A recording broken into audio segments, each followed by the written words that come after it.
poursuivre justement avec le trésor découverte. Et vous allez voir là aussi, toute cette semaine, on va vous raconter de merveilleuses histoires humaines, celles de centenaires heureux. Ils ont plus de 95 ans, parfois même plus de 100 ans, et sont en pleine forme, heureux de partager leurs histoires, leurs souvenirs. C'est le cas de Christian. Il est toujours médecin, figurez-vous, à 101 ans, et on l'a suivi dans le Val-de-Marne avec Anne Guéry, Mathieu de Rejoux et Chloé Cormery. Regardez.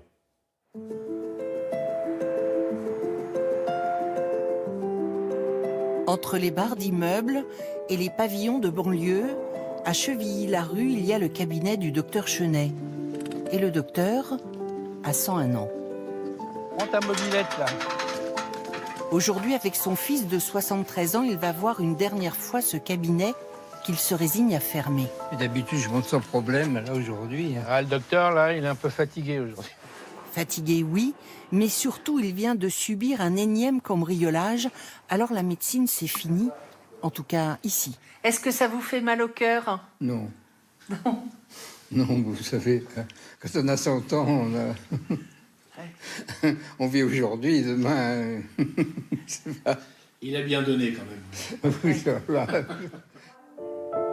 Pendant 70 ans, il les a soignés. Bonjour docteur. Les a écoutés, ses patients à la vie souvent cabossée, et puis ceux qui ne trouvaient pas de médecin dans une ville devenue désert médical. Les mains aussi, je mal ici dans les mains. Alors il a continué, et peu importe son grand âge. Ah, comme ça. Ça fait depuis 14 ans. Il a toutes ses capacités mentales, ça se sent, et il ne met même pas de lunettes, vous voyez. S'il cède son local aujourd'hui, il ne raccroche pas pour autant. Attends, je vais t'aider, là. Il va continuer à travailler autrement, ce qui force l'admiration de son fils, médecin dans le même cabinet, mais qui, lui, a pris sa retraite à 65 ans. Quand vous travaillez avec quelqu'un comme ça, vous avez l'impression de ne pas faire grand-chose par rapport à lui. Tout est relatif, mais ça a été quand même un... Ouais, c'est incroyable. Sacré bonhomme. Ah ouais. En route vers sa nouvelle vie de centenaire, à la maison. Et chez lui, il y a du boulot qui l'attend. Salut Louis. Bonjour, il fallait rentrer. Oh, je sais pas. C'est comme chez toi ici. Ça va. Cela ressemble à une rencontre entre amis. Est-ce que ça va bien? Ça va. Et toi aussi, t'as bonnet. Oh, j'ai connu pire. Je suis allé voir... Mais en fait, c'est une consultation médicale. Moi, je te mets des sachets. Hein. Ouais. 50 ans que Louis de Oliveira est le patient du docteur Chenet. Et pas question d'aller voir ailleurs. Un, deux, Un ou trois deux. le matin. D'accord. Oui, c'est... Et lui, il a toujours pris le temps, je sais pas pourquoi, mais elle a toujours pris le temps d'écouter, à l'écoute. Et ça réconforte beaucoup les malades. Hein. Il y a quelque chose qui pourrait vous dire, il faut que j'arrête. Ah bah oui. Le jour où la mémoire flanche, bon, ben, ça l'arrête. Hein. Je te remercie beaucoup. Mais voilà, ce jour n'est pas encore Et arrivé. tu prends soin de toi. Parce qu'on a encore besoin de toi. Hein. N'oublie pas. Ciao. Le hall d'entrée fait désormais office de salle d'attente. Consultation à la maison du docteur J'aurais besoin d'un renouvellement. pour une cinquantaine de patients, les plus anciens. Pour regarder la tension. Dans la famille Gauthier, 3 générations ont été auscultées par Christian Chenet. On a vieilli ensemble. Moi, je suis toujours scotché de ses connaissances.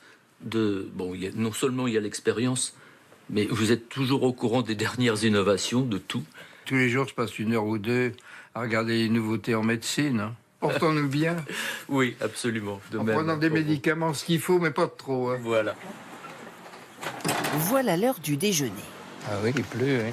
L'heure de se consacrer à Marie-Suzanne. Donne-moi la canne.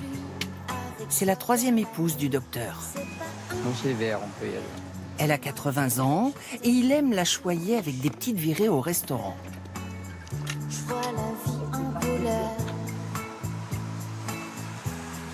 Vous voulez entrer? Vous voulez une entrée?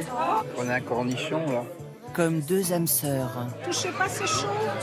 qui se soucient l'un de l'autre. Il paraît bien que l'amour, oui, ça ressemble à ça. On n'aime pas tellement faire la cuisine, ni l'un ni l'autre. Ah oui. Elle fatigue maintenant. Faut vivre aujourd'hui, puis demain, Inch'Allah. À 2, ils ont apprivoisé l'angoisse du temps qui passe. Quand ils se sont mariés il y a 20 ans, ils ont fusionné les souvenirs du pays d'origine de Marie-Suzanne, le Vietnam, et les boîtes de médicaments de Christian. Dans ce cocon bigarré auprès de cette dernière épouse, le vieux docteur s'est mis à écrire des romans. Je vais bientôt appartenir au laissé pour compte que personne ne regarde, qu'aucun homme ne désire dans son lit. Des livres pour évoquer les femmes qui ont tant compté dans sa vie, des livres autobiographiques.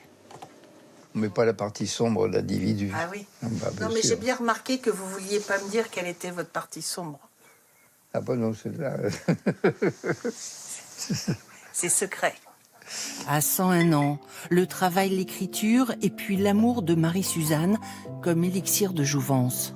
Sans elle, il y a longtemps que je serais mort. C'est probable. Mais non. Aussi, c'est probable. Faut avoir des illusions, quoi.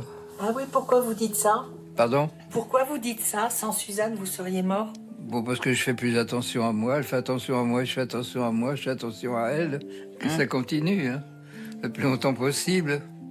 Bon, sachant qu'il y aura une fin. On n'a pas d'illusion. Il n'y a pas de fin. Si, Sans ouais. fin. Alors le docteur centenaire résiste envers et contre tout pour, dit-il, ne pas abandonner celle qu'il aime tant. Voilà, l'amour toujours. C'est un très beau portrait croisé. Et la suite, évidemment, demain.